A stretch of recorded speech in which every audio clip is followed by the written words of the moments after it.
Приветствую всех автолюбителей. Прошло опять немного времени, и наши колодки проявляют некоторый звук. Не сильный, но проявляет. Поэтому сегодня мы возьмем самую дешевую колодку и будем из нее делать супер-мега тихую и эффективную деталь. Итак, что же мы будем дорабатывать? Во-первых, посередине колодки сделаем разрез, делящий накладку на две части. Цель данного мероприятия – снизить напряженность, возникающую в материале, и тем самым предотвратить образование трещин. Некоторые производители выпускают колодки уже с таким пропилом, а если колодка удлиненная, то и с двумя. Второе. Сделаем небольшие скосы по краям накладки.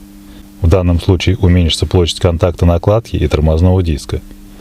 Следовательно, собственные частоты тормозного диска и накладки изменятся, и это должно положительно сказаться на снижении шума и вибрации. Что ж, давайте приступим.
Вот что у нас получилось.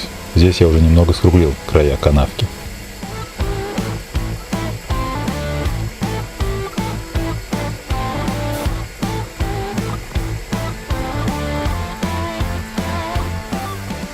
И еще такой момент.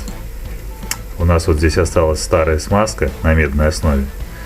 Ее тщательно удаляем. А вместо нее, когда будем ставить уже колодки на место, мы нанесем немного другую пасту, специально предназначенную для этого. Liqui Moly — это не реклама, антискриптная именно для нерабочих поверхностей тормозных колодок. В чем же их отличие? Эта паста у нас оставляет пластичность примерно такую же, как она есть в тюбике на всем протяжении своего срока службы. А эта паста именно антискриптная. Она со временем немного затвердевает и превращается как бы в резину, что нам и нужно. Ее трудно вымыть, и держится на колодке она довольно продолжительное время. Вот давайте сейчас ее испробуем и выясним, так ли это на самом деле.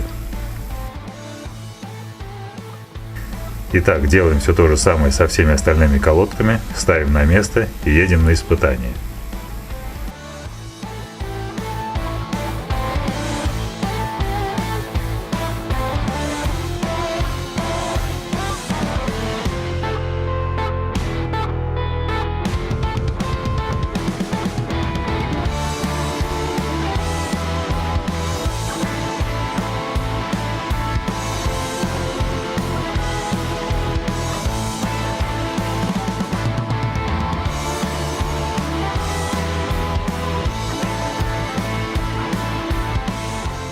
Итак, первые 1000 километров уже пройдено. Колодки ведут себя тихо, тормозят эффективно.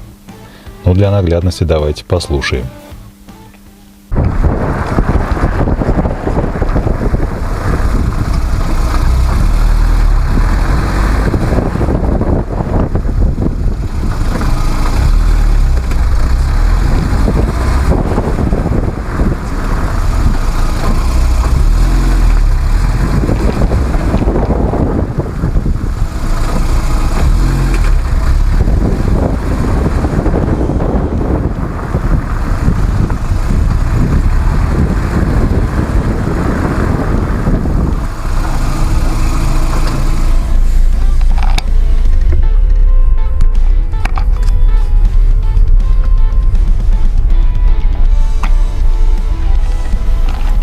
спокойного писка. Отлично. Работа проделана не зря. Так что если кто не может избавиться от скрипа, попробуйте данный метод. Ну а на этом, пожалуй, все. До новых встреч. Всем пока.